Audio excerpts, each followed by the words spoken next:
Sahabat yang dikasihi oleh Tuhan Yesus Kristus, mari sekarang ini kita berdoa. Kami mempersiapkan diri mendengar kebenaran sabdamu, nyatakanlah kebenaran firman-mu kepada kami.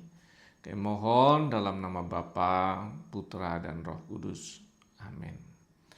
Sabda Tuhan terambil dari Kisah Rasul 2 ayat yang ke-42. Mereka bertekun dalam pengajaran rasul-rasul, dalam persekutuan, dalam memecahkan roti dan berdoa.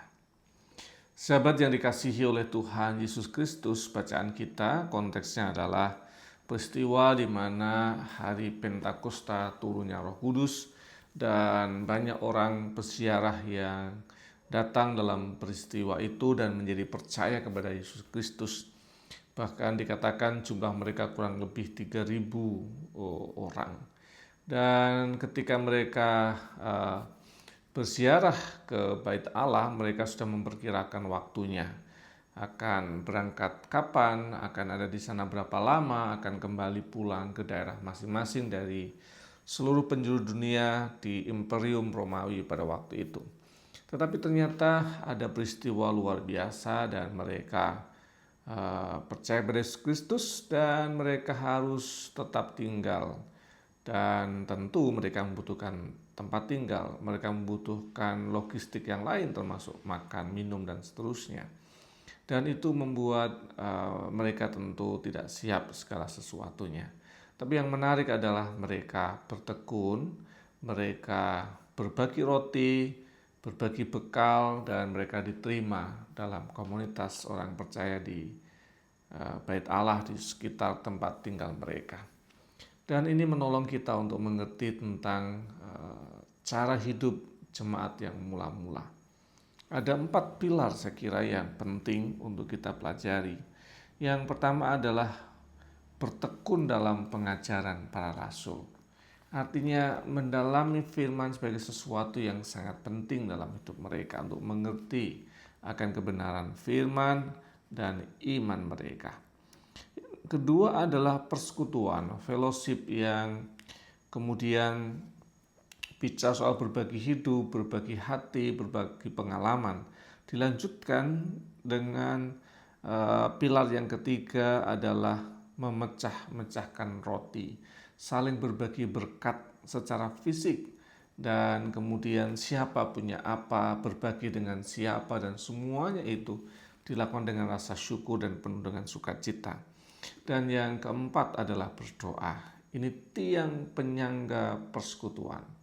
Semoga kita boleh menjalani hidup seperti para orang-orang percaya mula-mula.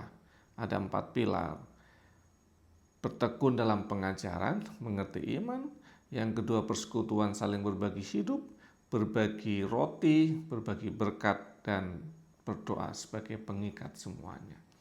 Kenapa jadi penting? Itu seperti kayak gambarannya itu seperti pohon. Dan masing-masing pohon ada di satu tempat yang bisa berjarak, gitu ya. Tetapi di dalamnya akar itu sebenarnya menyatu. Mereka saling membelit satu dengan yang lain sehingga sumber makanan di tempat yang sebelah sana oleh pohon yang sebelah sana tersalurkan ke tempat ini. Maka pohon ini yang mungkin mendapatkan sumber air, dia bisa mensuplai temannya, saudaranya sampai di sebelah sana. Dan itu adalah persekutuan.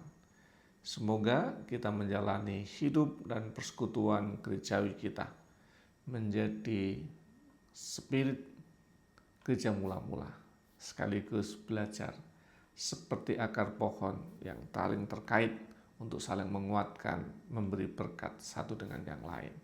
Tuhan memberkati. Amin. Mari kita berdoa. Bapa kami yang di surga, dikuduskanlah namamu, datanglah kerajaanmu, jadilah kehendak-mu di bumi seperti di surga. Berikanlah kami pada hari ini makanan kami yang secukupnya, dan ampunilah kami akan kesalahan kami, seperti kami juga mengampuni orang bersalah pada kami. dan janganlah membawa kami dalam pencobaan, tapi lepaskanlah kami daripada yang jahat. Karena Engkau yang punya kerajaan dan kuasa dan kemuliaan sampai selama-lamanya. Amin. Tuhan yang terus menopang menolong setiap sahabat memberkati dalam kehidupan. Dalam nama Bapa, Putra, dan Roh Kudus. Amin.